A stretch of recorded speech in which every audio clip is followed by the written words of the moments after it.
کاکتۆر جارم کاتە دوش زۆر سپاس بۆ ئامادەبوون بۆ جارێکی تر بۆ پۆدکاستێکی تر لە زنجیرە پۆدکاستی هێزە چەکداری عێراقیەکان بە تایبەتی ئەوانەی کە با بڵین شیعە بوون و شیعە بوون لە ڕابردوو ئێساش کە شیعە ماونێتەوە. ئێمە لە جاری پێشەوە تەرکیزمان لەسەر ئەوە بوو لە ساڵی 2023 بەدواوە بە تایبەتی لەگەڵ داڕمانی ڕژیمی سەدام حوسێن و دروستبوونی سیستەمێکی نێو لە عێراقا کە سیستەمێکی دیموکراتی تەوافقی و هەروەها نووسینی دەستور و کۆمەڵێک ئەحداسمان باس کرد لە 2023 تاوەکوونێ 2006 بە کوشتنی خۆئی و بە ئەو سڕاعی کە دروستە بێ لەگەڵ مقتەدا و لەگەڵ مەرجعەکانی ناو نەجەف و هەروەها حتا ئەگاتە ئەوەی کە لەگەڵ سیستانیش ئەکەوێتە منافەسەکردن و دروستکردنی سوپای مەهدی و پێکدادانەکانی سوپای مەهدی لەگەڵ هێزەکانی ئەمریکایە و کۆمەڵێک گۆڕانکاری خێرا و زۆر چڕ ڕوئەدا لە عێراق بە تایبەتی لە 2023 تا 2006 و تقریبا ئەتوانین بڵین هێزێکی چەکداری شیعی مقاومە دروستە بێ لە عێراقا کە بەرهەڵسکاری ئەوەی کە پێوتری قۆی احتیلالی ئەمریکی لە عێراقا هێز ئەمریکیەکانەکە و دەستیش ناپارێزێ و بالفعل زۆرێک لە ئەمریکیەکانە کوژن لە عێراقا هاوتەریب هێزە سونیەکانیش لەولاوە کە بەرەی مقاومەی سونێ و ئەوانەی کە بایکۆتی انتخاباتیان کردووە ئەمانش دروستە بن. تەوری ئەمڕۆمان تەرکیزەکەینە سەر قۆناغی 2006 هەتاوەکوونی 2011 و مەبەستمان لە هەڵبژاردننی ئەمەیە کە بەتایبەتی بڵین گرتنەدەسی ویلایەتی یەکەمی نووری مالیکیە کە وەکو بەهێزترین فیگەری با بڵین سیاسی ئێستا ئەبینرێت و لە ڕابردووە کەسێک بۆ کەنە ناسرااو بووە بەڵام بەتایبەتی لە 2006 بەدواوە کۆمەڵێک ئەحداسی تر ڕۆدا لە عێراقا کە خۆی جێئاکاتەوە لە 2005 بەدواوە. ئەتوانین بڵین 2006 بۆ 2011 دروستبوونی یاخود با بڵین باڵە دەستبوونی ڕژێمی مالیکی یاخود ڕژێمی شیعە یاخود با بڵین ئەو ڕژێمەی کە خۆی فەرز ئەکا بەسەر هەم کەمینەکانی ناودەوڵەتی عێراقی یاخود با بڵین ئەوانی کە بەشدار ناودەوڵەتی عێراقی بە کورد و بە سونەشەوە و هەوڵ ئەدا بە تەواوەتی سیستەمی سیاسی عێراقی یەکلا بکاتەوە بۆ ئەوەی کە پێی ئەوترێ مەجلیسی ئاعلا ئەوەی کە پێی ئەوترێ حیزبی داوای عێراقی کە مالیکی هەوڵی بۆ ئەدا بەڵێ سەرۆکاتی ئەکات و هەوڵ ئەدات بە تەواوەتی ئەوەی کە پێی ئەوترێ حزب الحاكم الواحد لعراق دروسة كريت أتوانين بلين بداياتي شنو لعراق دروسة بلا 2006 بدواوا أتواني بلين ل 2005 بردي بناخي أو سرتاي دان إيش أويا كاتك مرجعيتي الشيعي سيستاني بشتيواني لا ليستي وثمان صو شخص نويكت كبي وتلا قائمة مامكا شمعة وهو يكم درفتي رقصان بوش الشيعة كببن بزورينا وبن بحكمران وأما بيشترج برمبنايكي هبو لأنجمني حكمة أنجمني كاتي حكمة كبري مردروسي كده سيانزر شيعيتي أبو بكرد السنة أو يعني خلق تكنوكراتكش هو دوان زبون يعني زورين لا الشيعة كان بو بلام بشويك أويك لدندانو بانتخابات ببن بزورين أقرأته بو 2005 بو انتخاباتي يكمي 2005 بدعمي سيستاني طبعا الشيعة كان همو حزباني كبون بزورينا دو جورن يعني بالي سياسي شان هو بالي سربازي شان اما لبنا تمكيني سياسي لبنا او كسونا حكمراني لا سلكه امنيه كان شابهوي او كسباي را خلوشين رابو ووزارتينا او خو غرزي جوري بالكوتبو بوشايكي جوري امني للعراق هبو بالا سربازي كاني ام حزب الشيعانه تشونا نودا مدزغا امنيه كاني دولته واساسير كي بنزيكي ببي او خملانانه هي بنزيكي حفتار لصتي وزارتي ناوخو لكاديركاني بدر بيكات بيكين رانا ومثلا يا كان فرقه سباي عراق دروس كرا بناوي امام علي وهروها مثلا او سباي كهبو بعسيب وبوناس رابك السنيه هلوشين راي ورده شان بشاني بيش برو بيشتون السياسيه كلا استي الشيعيه وشان بشاني هالكشاني يعني بوجم كاني حكمراني اما سرتاي 2005 بالا سربازك 2005 كدستور تيبارن را بدنگداني زورين الى هاوينا انتخابات كتير كراكا يكم يعني سياس دستوري للعراق يكم حكومه لبرمبناي دستور دز بكار بو ليرا ائتلاف عراقي شيعي ياخذ او هاو بندي شيعي كدوس كجاري كتير بيقدنجي بشداريان كرده ولا انتخابات بەڵام ئەم جارە جیاوازیەک هەبوو سیستانی وای بڵاو کردەوە کە ئەو لە مەسافەیەک ئەوەستێ وەکو یەک تەماشای هەمویانەکە بە پێچوانەی چەند مانگی ڕابردووە کە بە هەموو شێوەیەک بریکارەکانی وتاربێژەکانی جەختیان نەکردەوە کە دەنگ بن بە قایمەی 169 و هەروەها حتا لە سایتی فەرمی خۆشییا بڵاوی کردەوە کە ئەو پشتیوانی لە هاوبەندی شیعەکە بەڵام دوای لە سایتەکە سەراوەتەوە لابراوە فترەیەک هەبووە یان سکرین کراوە بووە لێرە کە شیع بوون بە زۆرینە چی دەرکەوت مەترسی ئەویان نەماکە حکوم نەگەن نەدەست زانیان کەبن بە حکومە لە عورفێکی نەنووسراوە پۆستی سەرۆکوەزیران بوو بە مڵکێکی شیعی بوو بە تاپۆیەک لەسەر هێزە سیاسیەکانی شیع ئەوە لێرە چی دوو جەمسەری زۆر سەرەکی دو سێ جەمسەری زۆر سەرەکی دەرکەوتن سەدرەکان لەلایەک مەجلیسی عالا لەلایەک حزبی داوا لەلایەک لەبەرەوەی کە ئەوان وەکو کوردستان نییە لە دوو هێزی سەرەکی پێکات بن هێزێکی شیعیمانێ فرەهێزە ئەو کاتە سەدرەکان وردە بوون بە ئەوەی کە پێوتە هێلکەی قەپان لە ناو هاوکێشەی شیعی یعنی لە خۆمە جعفەری و عادل عەبدولمادی چوونە منافەسەوە بۆی لە ناو ماڵی شیعە دەنگ بدرێ کامیان کاندید بکرێن بۆ سەرۆکوەزیران سەدرەکان دامی حزبی داوایان کرد پشتیوانی حزبی داوایان کرد بەمە چانسی ئەنجومەنی باڵای ئیسلامی سووتە بۆ ئەوی کە پۆستی سەرۆکوەزیران وەرگرێت لەکەیە لە لەحظەیەکی زۆر حساسە چونکە ئەو یەکەم ئەزمونە زۆر گرنگ بوو و ئەو بقوت و هێزەی کە ئێستا مالیکی هەیەی کە حزبی داوا فترێک ئەیانوت مەسەلەن دەوڵەتی قۆڵا و هەموو جملەکانی عێراق بەدەستێتی فەزڵ و چاکەی ئەو ئەگەڕێتەوە بۆی کە یەکەم کابینەی گرتە دەست بۆ شایەکی گەورە بوو سەرۆکوەزیران دەسەڵاتێکی زۆری هەیە لەو دەستوورێک کە لە عێراقدا ڕێژراوە فەرماندەی گشتی هێزە چەکدارەکانە بەرپرسی یەکەمە لە جێبەجێکردنی سیاسەتی تەنفیزی دەوڵات دەسەڵاتێکی جمگەیە ئەتوانێ وەزیر لا باتوانێت زۆر شدانی دەستورە دەسەڵاتی پێدرا کەوتە دەست حزبی داوە لێرە سەدرەکان ڕۆڵێکی سەرەکیان بینی لە یەکلایکردنەوەی ئەوە و بەڵێ کورد ڤیتۆی دانا لەسەر جعفەری و جعفەری لابرا بەڵام جێگەی گیرایەوە بە مالیکی هەرچەند ئەوترا کە ئەمە هۆکاری هەڵبژاردنەکەی بۆ ئەگەڕێتەوە کە مەترسی بۆ کەس نییەوە کەسێکە نەناسراو بوو لەوە پێشناوی جەواد المالکی بۆ ئەندام پەرلەمان بۆ سەرۆکی لیژنەی ئەمن و دیفاع بوو لە پەرلەمان بەڵام لە لەحظەیەکە بە تەوافقێکی ئەمریکی ئێرانی عێراقی لە ناو شیعەکانە کاندید کرا بۆ پۆستی سەرۆکوەزیران و فترەی یەکەمی مالیکی دەستی پێکرد و وردەبەردی بناخەی ئەو سەردەمەدانرا کە تێیدا ویستی بڕیار یەکسام کا بەخۆی ینی مالیکی یەکێکە لەو محاولاتانەی کە لە عێراقا هەوڵیدا مرکزیت بگێڕێتەوە هەوڵیدا سنتەرێک بۆ بڕیار دروستکە و هەوڵیدا بەرەنگاری ئەو سیستەمە پەرلەمانی بێتەوە کە دەسەڵاتیادا بە شەکرەوە پەرلەمان باڵا دەستەوە هەوڵیدا هەموو دەسەڵاتەکان بخاتەوە دەست سەرۆکوەزیران و کۆمەڵێک هەنگاویشی بۆنا لەسەر ئاستی سیاسی و لەسەر ئاستی ئەمنی کە ڕێخۆشکەر بوون مەسەن لە ویلایەتی یەکەمە زۆر شتی کردو کە بەدڵی شیعەکان و بەدڵی کوردیش بوو لەوانە مەسەلەی ئەعدامی سەدام کە یەکێکە لەو شتانی کە تا ئێستا زۆر شانازی پێوەکە و ئیمزاکردنەکە لە کاتێکا کە ئەمریکیەکان زۆر ینی خوازیاری ئەوە نەبوون ئەو شتە زۆر بەوپە لە پرۆزەیە ڕووبا بەو نەوعەشی کە ڕوویدا هەروەها مالیکی هاچی کرد مەسەن سەدامیان محاکەمە کرد لەسەر قەزەی دووجێل کە پاڵەوانەکەی حزبی داوا بۆ کاتی خۆی وەکو وایە وەکو تۆڵەکردنەوەیەکی شەخصی ئەویان کرد بۆی لە ناو شیعە جەماوەریان زیاد بکە هەروەها وایان بڵاو کردەوە کە مؤامەرەیەکەیە بۆ ڕەفاندنی سەدام بۆ دەرەوە عێراق و دووبارە گەڕانەوەی مەترسیەکی زۆریان دروست کرد و پێیان وا بوو ئەگەر تا سەدام لە ژیانە بێ بەس دکتۆرێکشە دێ لەسەر ڕاستەکەی لەسەر هەڵبژاردننی مالیکی ئەوەی کە هەیە کە نووسراوە لەسەری بنوێکی لە نووسەر ئەمریکان دایڤید ئیگناتیۆس کە لە ئارتیکڵێکە باسی هەوا کات ئەڵێ طبعی جواد مالیکی و کە بڕزی شار پێدا کەسە بە مالیکی ناوراوێتەوە فیگەرێکە لە هەموو عێراق و تقریبا لە هەموو جیهانی ئیسلامیشە باز دەواکری ئەڵێت کەسێکی نەناسراوە ئەڵێ ئەو ڕۆژەی کە زەڵمای خەلیزاد کە سەفیری ئەمریکا بۆ لە عێراق و کە خۆی کەسێکی بە ڕەگەز ئەفغانی و نوێنەری ئەمریکەکان بۆ لە عێراق کەسێکی یەکلاکەرەوە بوو ئەڵێ ڕۆژەی کە بانگرێ بۆ سەفارەتی ئەمریکا لە عێراق لە بەغایە ئەڵێت زۆر کەسێکی هێمن و لەسەر خۆ و زۆر شێوازێکی مامەڵەکردنی ئەنی ئەتەکێتی قسەکردنی هەبووە لەگەڵ زەڵمای خەلیزادەیە بۆی کە کەسێکی نەناسراو بووە ینی فیگەرێک بۆ لە ناو شیعەکان ناسراو بووە خاڵێکی لە هەڵبژاردنەکانی مالیکیە ئێمە جار پێشەوە باسی ئەومان کرد شیعەکانی ئێران و شیعەکانی دیمەشق یاخود با بڵین بە شێوازێک شیعە هاوردەکان و ئەو شیعانی کە لەگەڵ دەباب ئەمریکەکان هاتنەوە شیعی ناخۆش شیعی دەرەکی بەڵام شیعی دیمەشق یاخود با بڵین شیعی تاران ئەوەیە کە مالیکی خۆی بە شیعەیەکی نەتەوەی بەناوبانگە کرد شیعەیەکی عەرەبی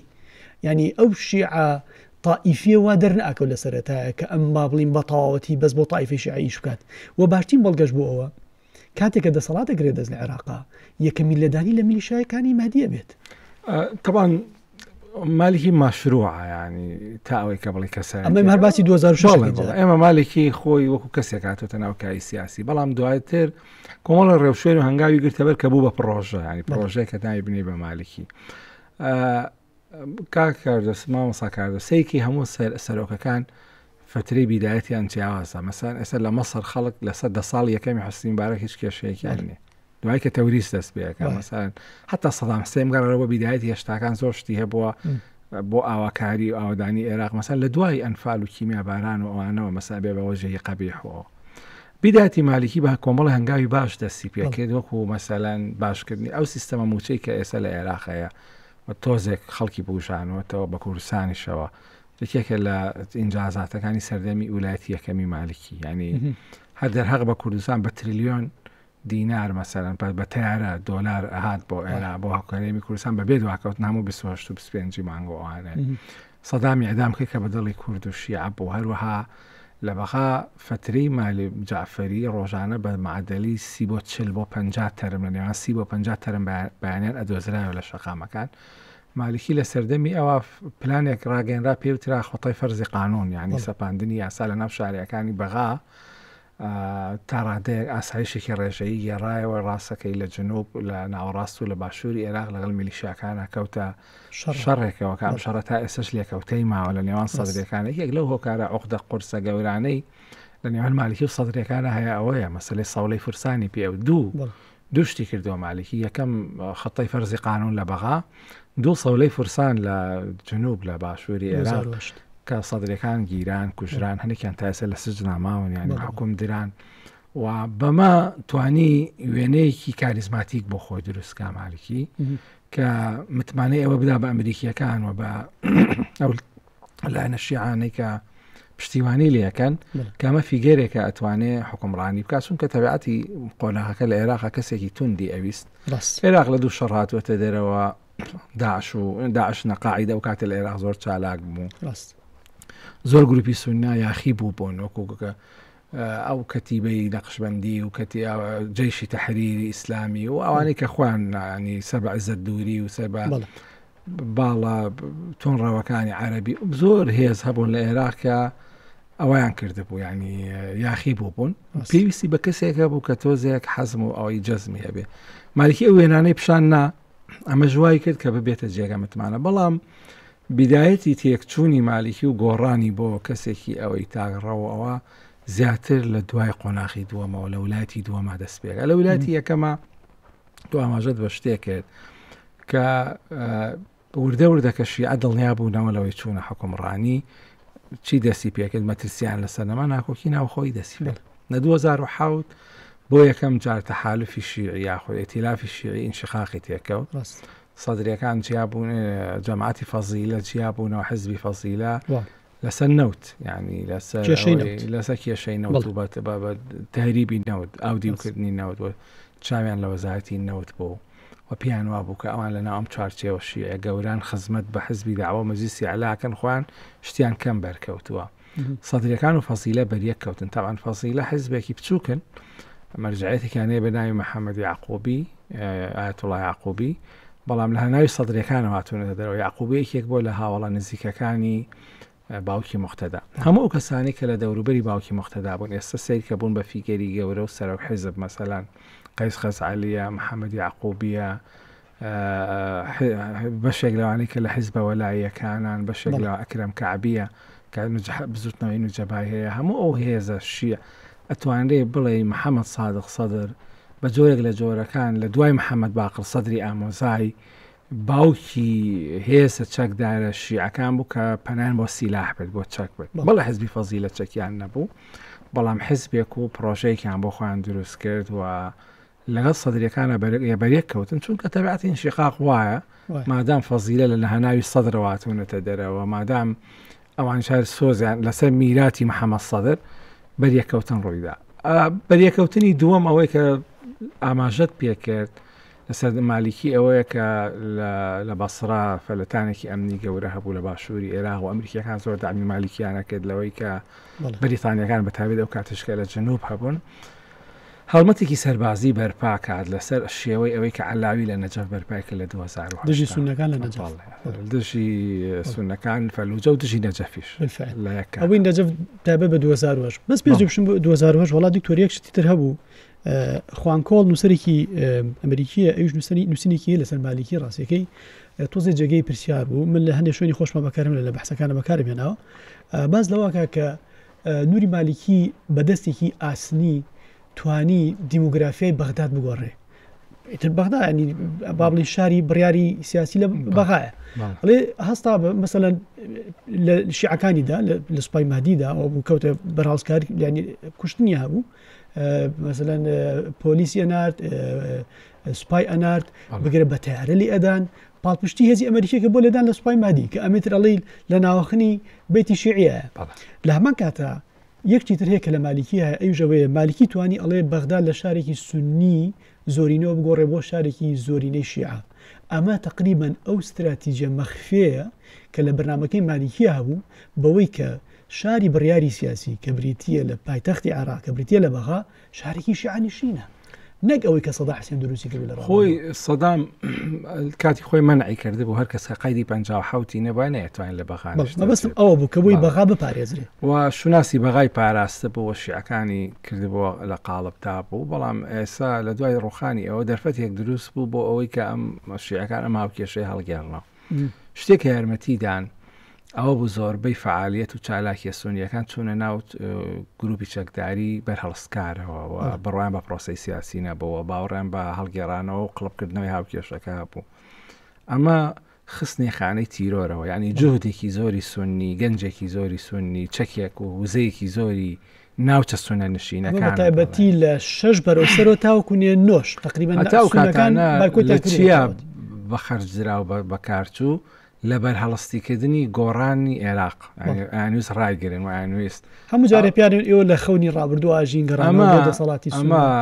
یەکێک بوو لەوە کایان یەکێک بوو لەو کارایایی دەدەرانەی کە دەستی مالیکی واڵا کرد و ئەمالیکی فترەیەکی زۆر لە ئەمریکا زۆر مەقبول بوو یعنی ئەگەر بگەڕێرەوە لە کۆنگرێس چەپڵە ڕێسان ینی وەکو ڕێبەرێکی مەزن حتا پیان و پیاوەکەمان بەڵێ بگەڕێ ڕسمەکانی لەگەڵ جۆرج بوش لە هینەکانە ینی و ئەمە بە بەشێکی ئەتوانی لە بینی دوو قەوسانای بنەی غەبا ینی بێ ئاگایی یا نەزانی ناوچە سونیەکان و تێنەگەیشتیان لە هاوکێشە سیاسیەکە و وەستا لەنگەرگرتنیان لە پێگەیەکی خراپە کە پێگەی تیرۆرە و ئەمە جوای کرد کە شیعەکان و ئەمریکیەکان و کورد ئەو کاتە تەحالفێکی مەخفی ینی بەرژەوەندێکی هاوبەش کۆیان بکاتەوە کە بە هەمویان سەرکوتی بکەن ئەمە یەک دوو حزبی داوا حزبێکی ڕێکخراوەتر بوون ینی دوو هێزی زۆر سەرەکی هەبوون لە عێراقا جگە لە سەدرەکان کە تازە دروست بوون ئەزمموی سیاسیان نەبوو خەڵکەکان زۆربەی نەخوێنەوار بوو دوو هێزی سەرەکی مەجلیس و داوا هەبوون حزبی داوا لە ڕووی سیاسیەوە ژێرخانی سیاسی و تەنزیمیان بەهێزتر بوو و توانیان کەڵک لە دامی سەدرەکانی وەرگرن بەمە پرۆژەی خۆیان سەرپێ بخەن تۆ سیرکە حزبی داوا قەت ئەمینداری نەبووە کەسی یەکەمی نەبوو بەڵام لە سەردەمی مالیکیا لە 2007 ئەمیندار یەکەم جار مالیکە بێ بە ئەمیندار تا ئێستش ئەمیندارە گۆڕانیش تەنانەت بەسەر پەیکەری حیزبەکە دێ لەگەڵ وەرگرتنی دەسەڵاتە و وردە وردە شتێک دروستەکەن ئەوەی کە دواتر نامنرێ دەوڵەتی قۆڵ کە هەموو جومگە گرنگەکان و پلە تایبەتەکان و بەڕێوەبەرێت تێگەشتیەکان و هەروەها ئەو جمهوری کە ئێستش مالیکی هەیەتی هی ئەو کاتەیەکە بۆی ماوەتەوە ئەو کاتە نەوت نرخی بەرز بوو بوجەکانی عێراق نزیکە بۆ لە 100 ملیار دۆلار ئەم بوجانە مەسەرەن لە سەردەمی مالیکیە باس لەوە کرێت کە 400 ملیار دۆلار هەر بە کاش دیار نییە ینی براوە باس ئەرقامە ینی زۆر ناتوانین بڵێ دەقیقە بەڵام هەموو پارانی کە لە عێراق خەرج کراوە لە سەردەمی مالیکی زیاتر لە تریلیۆنێک دۆلار و ئەم تریلیۆنە نیوەی دیارە بەتە نزیکەی نیوەی بۆ موچە چووە نیوەی تری یان بۆ پرۆژەی وەهەمی چووە یان مەسەن پارێکی زۆر خەرجکرا بناوی ئاشتەوایی نیشتیمانیەوە کە کاتی خۆی ئامر خوزاعی ئاشتەواییش نەبە ڕۆژی 50-60 کەس ئەکوژرا پارەی زۆر خەرجکرا بناوی جۆرا و جۆرە پرۆژەی وەهەمی بەردی بناغی دانراوە کە ئێستا بڕۆ بەس ئاسەوارەکەی ماوە ئەمە وای کرد کە مالیکی تەمکین بێ دەسەڵاتێکی زۆر پارەیەکی زۆر پشتیوانێکی زۆری ئەمریکی هەروە هاوسۆزیێکی شیعیش کە لەو فترا چی بەرزکرا و دروشمی مختاری عەسر یعنی مالیکی مختاری سەقەفیە و ئەو کەسێک هاتووە تۆڵە بۆ لە بکوژانی حوسێن ئەکاتەوە تۆڵە بۆ شیعە کاتەوە سەدام ئەکا بەدارە لە حەزەیەکە ئیمزای لە کاتێکە ئەوە سەلاحەتی سەر کۆمار بوو بەڵام سەر کۆمار ئەو کاتە تاڵەوانی ڕازی نەبوو کە سەدام ئیمزای ئەدامی سەدام کا بە لەبەر موقفی لە حکمی ئەدام مالیکی بێ بە پاڵەوان و ئیمزایە ئەو لە حەزەیە هەر تا ئێسش بە ڤیدیۆ لێ ئەدرێتەوە کە قاتڵ و جەلادی شیعە ئەنێرێ بۆ مەقسەلە بۆ لە سێدارەدان ئەمە واکەن وردە ڕێبەرایەتیەک دروست بێ بەنای ڕێبەرایەتی مالیکی. دکتۆر بابەتێکی تر هەبوو ئەوە ئیشارەتمان پێدا ئەوەی سەڵەت الفورسان ئەو عەمەلەی کە ئەتوانین بڵێن ئیتر یەکلاکەرەوە بوو و مقتەدای تقریبا ناردە دەرەوەی هاوکێشەکە ئەگە بڵێن بە ڕێکەوتن بێ بە خواستی خۆی بێ یاخۆ بە خواستی ئێرانەکان بێ یاخۆ ڕێکەوتنێکی ئێران ئەمریکا بێ بۆی ئەم گەنجە سەرکێشە بچێتە دەرەوەی عێراق و بچێت بۆ حوزێکی علمی لە قوم لێدا بنیشە و کۆمەڵێک تەرتیباتی بۆ بکرێت لێ ئەو مالیکی تقریبا ئەو عەمەلەیە ئەنجامەدا لە جنوبی عێراقەوەی کە بەڕێزی شارت پێدا کە وەکو عەلاوی کە چۆن بەرامبەر بە سونەکان کردی و دەستی نەپاراست بگرێ نەجەفی ژێرا و ژێر کردوە کۆڵن ئەو چەکەی کە محەڕەم و بەکارهێنرا ئەمریکیەکان نەنەسوە عێراقشەوە بەتایبەتی ئەمریکیەکان ئەوە سەرکەوتنیی کاتی تۆمارەکە بۆ مالیکی و سوپای مەهدی تا ڕادەیەک لێرا سڕەکرێتەوە جارێکی تر بە داواکاری مقتەدا سەدر خۆی کە سوپای مالیکی یاخۆ ئەفو سوپای مەهدی کە سڕ بکرێ و ئیتر چەک دابنێن و با بڵێن تا ماوەیەک ئەمە چەند جاری تر ئەمەمان بینی خۆی ئەوە لە چیەوە هات یعنی دنیای شیعە لە عێراق چوونە ناو کێبەرکیەکی خوێناوی سەختەوە کێبەرکی خوێناویەکە لە نێوان کێ بوو لەلایەک حکوومەت و لای سەدرەکان حکوومەت کێ ڕێبەرایەتی سەرۆکایەتیەکرد مالیکی و مالیکی کێ پشتی بە کێ ئەبەس لە بەرەنگاربوونەوەی سەدرەکانە داوا لەگەڵ مەجلیس بەدر بەتایبەت هێزەکانی بەدر طبعا لەسەر مەساڵح و لەسەر نفوز و لەسەر سوڵتا شەڕێکی ناوخۆیی بەڵام لە پەردە پۆشکرا و بە کەڤەری فەرمی کە پێوترا سەپاندنی یاسا و سەولەی فرسانوانە شەڕکەرەکان هێزی فەرمی بوون دەوڵەتی بوون بەڵام لەگەڵ کێ شەڕیانەکە لەگەڵ سەدرەکانە شەڕ گەیشتە کەربەلا دووسێ لە بەسرا ڕوبەڕووبوونەوەی خوێناوی ڕوویدا لە کەربەلا ڕوویدا جارێکی تر سیناریۆی 2004 دووبارە بوویەوە کە سەدرەکان و حکوومەتی عەلاوی ئەو شەڕ سەختەیان کرد لێرە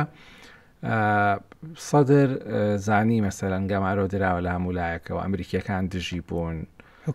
حکوومەت خۆی دژێتی حوزەش تا حدێک حوزەش حەزیە کرد مەسەن سەرکوتی بێ و چاوەڕێ ئەوەیە کردیانی لە ڕاگەوە دەریکەن و ئەوش هیچ هەڵوێستێک نەبوو کە بەرگری لێ بکە لەبەرەوەی ڕکابرن بۆیە لێرە بە ئیتیفاقە بە خوێندنەوەی واقعە بەچیە سەدر وازام تا ئێستا لە تەمەنی سیاسی خۆیان دەجار بایکۆتی پڕۆسەی کردو چۆ خۆحافیزی کردو گەڕاوەتەوە یەکێک لەو لەحظانە دەستبەردارێ بێ ئەچێ بۆ ئێران و هەموو ئۆفیسەکانی داخاوە سوپای مەهدی هەڵەوەشێنێتەوە بەڵام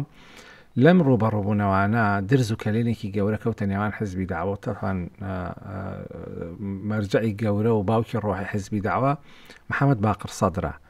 مەرجعی گەورە و باوکی ڕۆحی سەدرەکان محەممەد سادق سەدرە کە ئامۆزان مەفروزە هەردووکیان سەر بەیەک عایلەی دینین دۆست بن هاوپەیمان بن بەڵام بەهۆی سەولەی فرسانەوە بەهۆی ئەو فترەی کە مالیکی و سەدرەکان ڕوبەڕووبوونەتەوە دژمنایەتیەکی قۆڵ و دێرین کەوتۆتە نێوان سەدرەکان و مالیکی هەتا ئێستا چارە 2010 لەوەدا هات بۆ ینی هەمیشە سەدر ڤیتۆی هەیە لەسەر مالیکی و هەمیشە مالیکی هەوڵەدا چڕنۆک لە سەدر بگرێ و لە هەر تەحالفێکی سیاسی مالیکی تیاوێ سەدر ئەچێتە عەکسەکەی و تا ئێستا درێژ کرا لەبەرەوەی خوێن لە نێوانیان هەیە یەک دوو لە سەردەمی مالیکیە کۆمەڵێکی زۆر چالاکوان و چەکداری سەدری گیران و محاکەمەکران ئێستا لە سجنن ئێستا مقتەدا هەوڵەدا عەفویەکیان بۆ دەرکا زۆریان تێوەگلاون و هەروە لەو فترەیە سەدرەکان لە شتێکی تریشەوە تێوەگلان کە شەڕی ناوخۆیی شیعی سونی بوو و لەو کاتا گروپە چەکدارەکان بایخێکی گەورەیان پیا کرد چونکە مەزاری سامەرا لە ساڵی 2006 کە مالیکی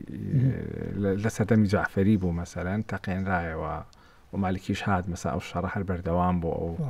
جەنگە خوێناویە لێرە شیعە کەوتنە بەردەم جنگەیەکی تاریخی کە تۆڵەکردنەوەیە لەو کاتە قاعیدە لە عێراق دەستینە ئەپاراس لە شیعە بۆی ئەو کەسانی کە چەکدار بوون بایخیان هەبوو سوپای مەهدی بەشی زۆری سەروەریەکانی و بەشی زۆری چالاکیەکانی دژی ئەمریکیەکان و دژی ئەو سونە بەرهەڵستکارانە بوو کە یانویست شیعە لە بەغا قەڵاچۆ بکەن بین یەک شتی تر دکتۆر وڵات دەست خۆش بشارتە بە تەقینەی مەزارەکاندا کە ئەتوانم بڵێم ئەو بانزینە بکرا کە بەسەر ئاگری شیع و سونەیە تقریبا تا پێش ئەو بەرکەوتنە بەهێزە نەبووە لە بینی شیع و سونەیانی بڵێ هەر کوشتن هەبووە بەڵام ئیتر تەقینەوەکە لێرە بە دواوە دەست پێەکە ئەوەی کە زیاتر مەبەستمە لەم کوشتنەیە با بڵێن سوپای مەهدی کۆمەڵێک هێز دروستەکەن بەنای فرق المەوت کە شەوانە ئەگەڕێن بەناو سونەکانە و تا ڕادەیەک مالیکیش چاوپۆشیەکە لە چکێت لە من سەدەمی مالیکیە تقریبا بە دروست بێتەوە لەم با بڵێن ململانیەی سوپای مەهدی و مالیکیۆمانە قەیس الغەزالی دەرەکەوێتەوە جارێکی تر خۆی کە بەتایبەتی لە 2007 بەدواوە تەقانەوەی مەزارەکانی کێکە لەو لە حەزە زۆر هەستیارانەی کە شیعە مەترسیانی هەستیان بە مەترسیەکی وجودی کرد چونکە باوکێشە حکم شلۆخ بوو لەبەرەوەی عێراق بەڵێ زۆرینێکی شیعیتیا بەڵام دەورە دراوە بە چواردەورێکی سونی وڵاتە خەلیجەکان ئەو کاتە هەمووی دژی ئەوە بوون کە شیعە لە عێراق باڵا دەست بێت بێگومان و مەترسیشیان هەبوو ئەمریکیەکان پشتیان تێ بکەن وەکو چۆن لە ڕاپەڕینی نەوەتویەکە پشتیان تێکردن بە جیان هێشتن بۆ سەدا بۆی هەمیشە بەڵێ لە حکوما بوون بەڵام ئەترسان لەوەی کەم حکومایان لە دەست بچی ئەترسان لە ئینقیلابێک ئەترسان لە دۆخێکی ئەستیا کە تەقینەوەکەش بوو دەرگای کردەوە بۆ تونوتیشیەکی تایفی کە 2 ساڵی خایان لە ماوەی ئەو 2 ساڵە 2006 بۆ 2008 خوێنێکی زۆر لە عێراقشە شەڕی گەڕک دروست بوو لە بەغا فەرز کراین جیا کرایەوە لەسەر ئەساسی گەڕک کوشتن لەسەر ئەساسی شوناس ئەوانەی کە نایەن ئەبوو بەکر ئەوانیان کە نایە عومەر ئەکوژران وەلەو فترا بۆشایەکی ئەمنی دروست بوو کۆمەڵێکی زۆر کەفاعاتی عێراقی کە مەحسوب بوون لەسەر بەعس کوژران تۆمەت پەنجەی تۆمە درێژکرا بۆ ڕێکخراوی بەدر کە وەکو گروپێکی شیعی وەکو تۆڵەیەک بۆ جەنگی عێراق ئێران بە کوشتنی فڕۆکەوانەکان بە کوشتنی مامەساکانی زانکۆ فیگەرەکانی سونە ئەو فیگەرانی کە خزمەتی بەعسیان کردووە ئەو فیگەرانی کە ڕۆڵێکی ئەرێنیان نەرێنیان بۆ ئێران دیوە لە جەنگی عێراق ئێرانە یا ئەوانەی کە ئەشێت ببنە هەوێنی پرۆژێکی عێراقی عەرەبی لە داهاتووە فترەیەکی کوشتار یعنی بە ڕۆژانە 50-60 کەس ئەکوژرا و بەیانی تەرمەکەی فڕێ ئەدرا لێرە لە ڕیواتەکان و لە بنکۆڵکاریەکان و لە شتەکانی ئەو سەردەما بگەڕێیت و ئەگەر کەسێکیش بیری بێتەوە ژیابێ 5 تۆمەت بۆ ئەو گروپە شیعانە درێژ ئەکرا کە لە ئێرانەوە سەپۆرتەکران یاخۆت لینکیان لەگەڵ ئێرانە بوو یاخۆت لە شتەنگی عێراق ئێرانە بەشداریان کردووە فترەی تەسفیات بوو و لەم فترا دەوری گروپەکان زۆر بەزەخی دەرکەوتن بە حکوومەت بە چاپۆشی حکوومەت بەبێ لەبەرەوەی حکوومەتیش خۆی تانوپۆکی لەو گروپە چەکدارانە پێکاتەوە ئێمە شتێکمان نییە ناوی حکوومەتێکی عێراقی بێ مەسەلەن کە هێزێکی ئەمنی پرۆفێشناڵی هەبێ کە بریمار سوپای عێراقی هەڵوەشاندەوە هێزی ئەمنی عێراقی هەڵوەشاندەوە عێراقەوتە بۆشایەکی ئەمنی گەورەوە کێ جێگای گرتەوە چەکدارە شیعەکان بەدر و بەڵێ جلی فەرمیان بەڵێ زۆربەی و تاوانانەی ئەو سەردەمە کراون یاخود ئەو کوشتارانەی کە کراون بە ئۆتۆمبیلی حکومی ئەکرا خەڵک ئەرفێنرا بە جلوبەرگی وەساەتی ناخۆ خەڵک نەیەزانی کامە میلیشیایەوە کامە هێزی ئەمنی ئەمە بەڵێ فترەیەک مالیکی کەڵکی لەمانە وەرگرتووە هێزە شیعەکان کەڵکیان لێ وەرگرتووە بەڵام ئەو کاتێک کە ئەم هێزە سەدریە ئەم سیلاحە و چەند کەسێک بوون بە پاڵەوانی ئەو سەردەمەوەکو ئەبوو درع ناوی زۆر دەکرد تا ئێستاش مەسەلەن ئەوەی کە ئەوترا حەفلەی برژانی گۆشتی ئینسانی خەڵک لەسەر شوناس بەڵام ئەو فەکاتێک ئەم هێزە سەربازیە گۆڕا بۆ شەڕی ناوخۆی شیعی لە کەربەلا و لە بەسڕەوە ڕوبەڕەوەی حکوومەت بوونەوە مەترسی دروست کرد بۆیە لێرە سوپای مادی هەڵوەشێن ناچار بە هەڵوەشانەوە کراوە مقتەدا عێراقی بەجێهێش و ئەمە وای کرد کە ساحەکە یەکلای بێتەوە حزبی داوە بۆ ئەنجومەنی باڵای ئیسلامی بەڵام ئەنجومەنی باڵای ئیسلامی زۆر درێژەی نەخایەن لە ساڵی 2009 دووچاری انشقاقێکی گەورە بوو کە هاتنە دەرەوەی بەدرە لە ناو ئەنجومان سوپای بەدر بەنسبەت ئەوەی کە گوایە بڵین ئەوە تقریبا ئەوە مقتەدا ئەو فتری مقتەدا کۆتایی پێهات خاڵێکی تر هێدی تۆژیان لە دەنگۆیەک دروستە بێت ئەوش کشانوی سوپاکانی ئەمریکایە هاوتەریب ئەمریکیەکان هێزی سەحوە دروستەکەن لە ناوچە سونە نشینەکانە ئەو ڕیشە و ئەوان سەرکردایەتیانەکەن و هێز عەشایریەکانن ئەتوانن قاعدە لە ناوە بن لەو منطقەیە و بالفعل قاعدە بە هێز عەشایریە سونیەکان لە سەحوە لە ناوچێ و تقریبا هاوتەری چۆن مالیکی بەسەر سوپای مەهدی ئەوانە زاڵە بێ لەو منطقەیەشە لە 2006 بە تا 2008 ئەمانش بەردەوامە بن بەڵام دەنگۆی پلانی کشاری ئەمریکیەکان دروستە بێت ئەم دەنگۆیە با بڵین دوو ڕەهەندی هەیە ڕەهەندێکیان ئەوەیە گۆڕین دەسەڵاتە لە ئەمریکا جۆرج دەبلیو بوش کۆتایی پێدێت باراک ئۆباما دێتە سەر حکوم لەگەڵ هاتنی باراک ئۆبامایە ئایدۆلۆژیای سیاسی باراک ئۆباما هاوتەریب هاتنی ئەو بریتیە لە ئەزمەی اقتصادی عالەمی کە ئەمریکا زۆر با بڵین بەر اقتصاد عالەمی ئاکەوێت پشکی شێری بەرەکەوێ لە هەمان کاتە ئۆباما بە پلانێک دێتە سەر حکوم ئەیش ئاشکردنەوەی جیهانی ئیسلامیە یەکەمی سەردانی ئەوەیە دێ بۆ زانکۆی ئەزهەر دێ بۆ قاهیرە لە جامی ئەزهەر باسی ئیسلامەکە و باسی جوانی ئیسلامەکە ئەمانە و پلانی کشانی ئەمریکیەکان بەڵێ هاوتەری بە لەگەڵ دەنگۆی ئەوەی کە لە عێراقا بەرزە بێتەوە ئەوە زۆر بە سوودی لە نەشیعەکان شکایەوە بەڵێ ئەمریکیەکان جگە لەو پلانە هیلاک بوون بەدەست عێراقەوە چونکە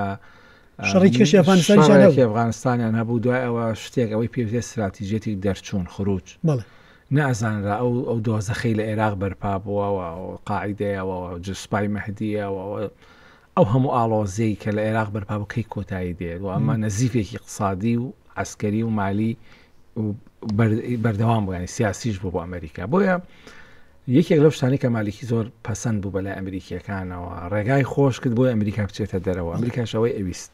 و ئێرانیەکانش ئەمەیان ئەویست هەردوو لا مەسلحەت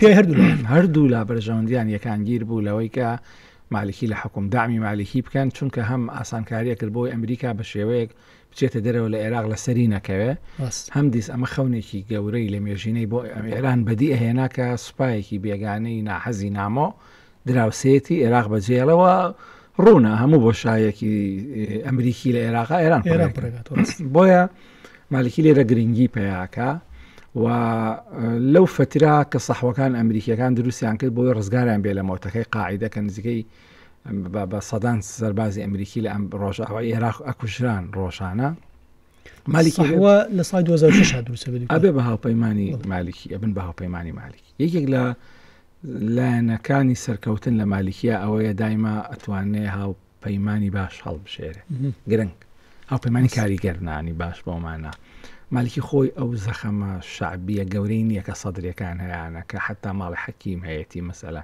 چکە لە بنەماڵێکی دینی نییە مالیکی کە ساتێکی سیاسی چاکت و پانتۆڵە بەرە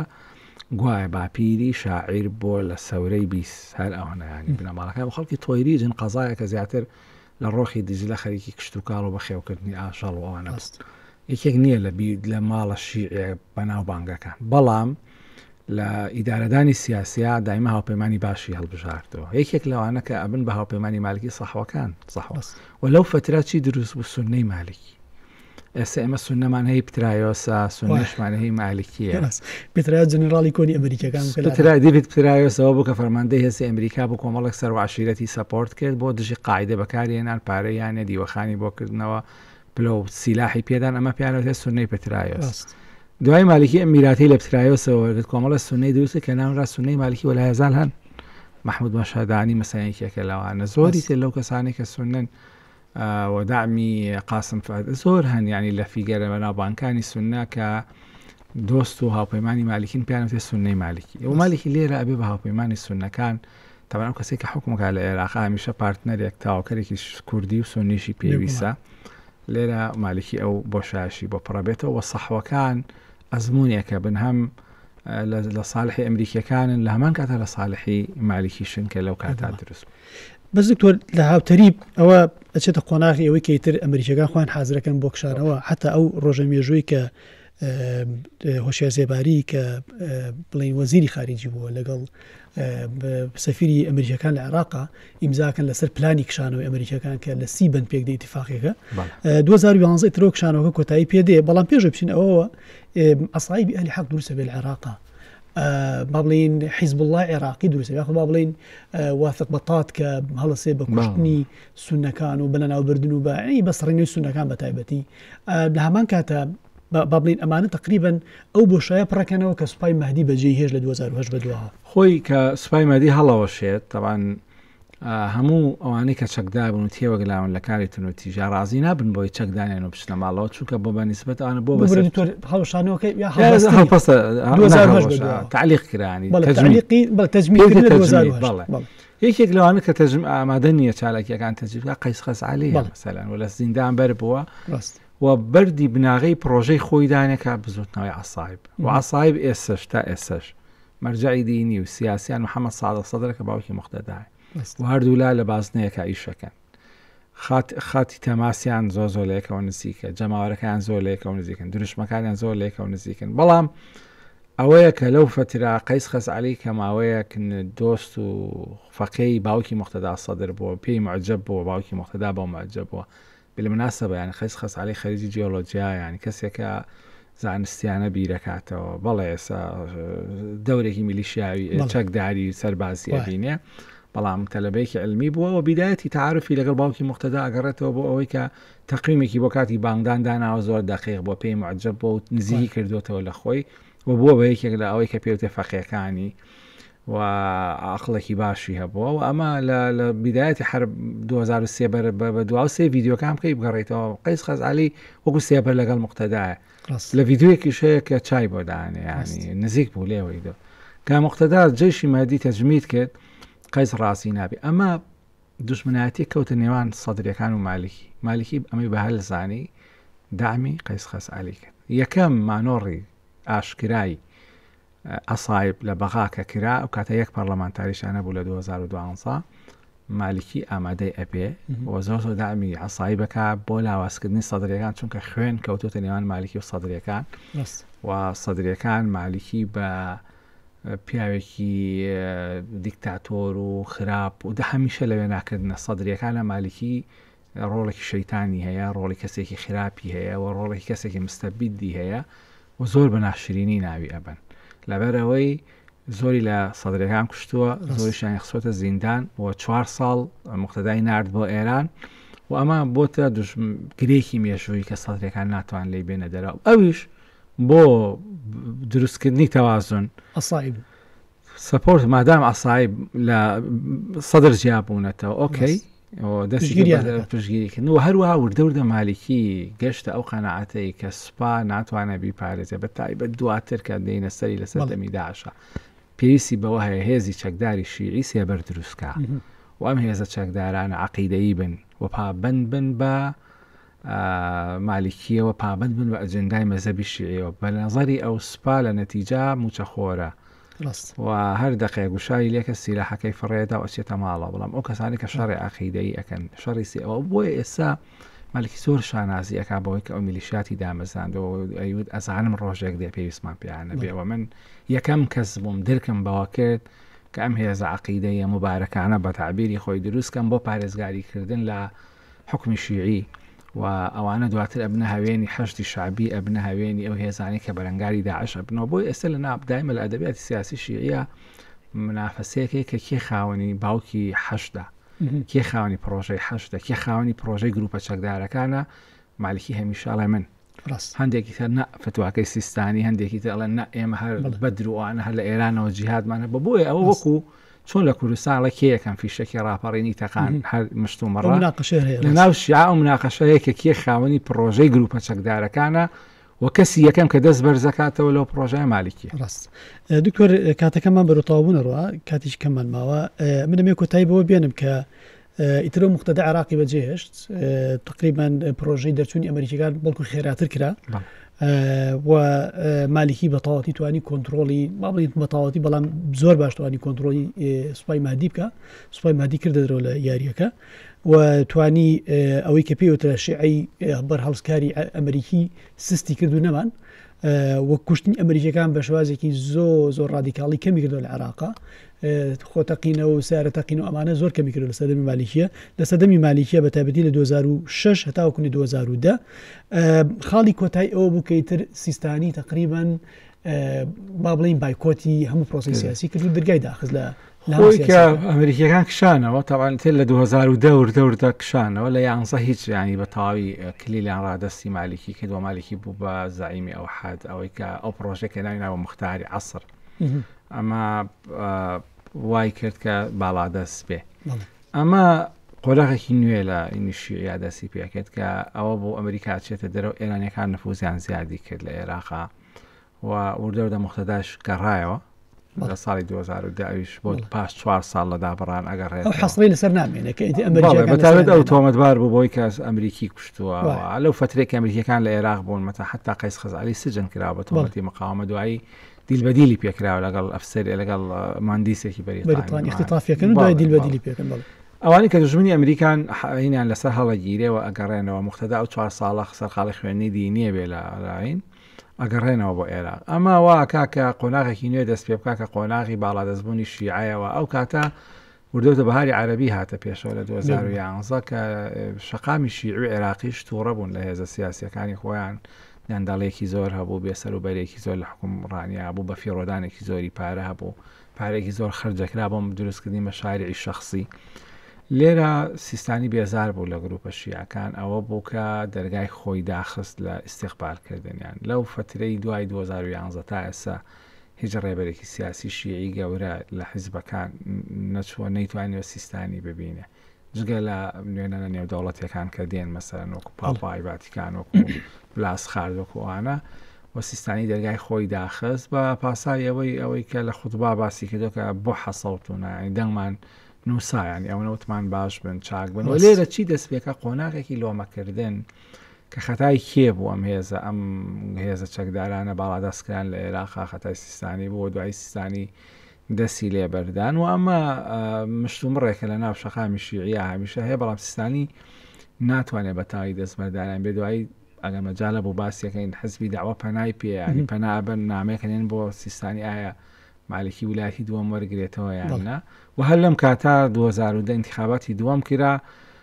مالکی پێداگیریەکە ئیلحاحەکە لەسەرەوەی کە جارێکی تر بە سەرۆکوەزیری ئیران دابنرێتەوە ویلایەتی دووەم و ئەمە درێژترین بۆشایی حکومی لە عێراق دروستکا کە نۆمان ئەخایەنێ وڵات بەبێ حکومەت دەمێنێت ئاياد عەلاوی انتخابات ئەباتەوە بەڵام مالکی هەر ئیلحاحەکە و جارێکی تر دائەنرێتەوە کە ئەوەش بیدایەتی قۆناغێکی ترە کە دواتر داعش و ماڵوێرانیەکانی دواتری دەکرێت. دەست خۆش بێت جان ڕاستی بابەتەکە ئێمە لێرە ئەوەستین چونکە ئەچینە قۆناغێکی تر بۆ ئەڵقەی داهاتوو هەوڵە دەین لە 2010 بەدواوە بە تایبەتی لەگەڵ هاتنی بەهاری عەرەبیە و کاریگەریەکانی لەسەر وڵاتی عێراق بەڵێ بۆشایی ئەمنی کە دروستە بێت عێراق و ئیتر سوپای ئەمریکی نامێنێت لە عێراق بێ سوپای عێراق بڕێکاتەوە و بە تەواوەتی جوگەکانی دەسەڵات دەکەونە لای مالیکی هەم محوری نەجەف هەولێر دروستە بێت لە دژی مالیکی ئەوەش دروستە بێت ئەوە هەڵەگرین بۆ ئەڵقەکانی داهاتوو کە لە ئەڵقەی داهاتوو هەوڵە دەین لە 2011 بەدواوە هەتاوەکوونێ هاتنی عەبدولمەهدی کە بریتە 2018 ئەو فترێ هەرسی داعش بەڵێ هەرسی داعش کۆتایی هاتنی دەوڵەتی ئیسلامی لە عێراق و بەتایبەتی لە عێراق ناچین بۆ سووریا چونکە لە سووریا لە دوایی یادێت هەوڵە دەین بۆ ئەڵقەی داهاتوو بچینە سەر بە تەوەرانە سپاس دەکەم بابەتێکی بەبێز بوو هەوڵە دەین جاری داهاتوو بە تەفاسی لەسەر ئەو تەوەرانە قسە بکەینەوە بۆ جاری تێک تێبینین ئینشاءالله. زۆر سپاس دەست خۆش بێت جان سپاس دەکەم.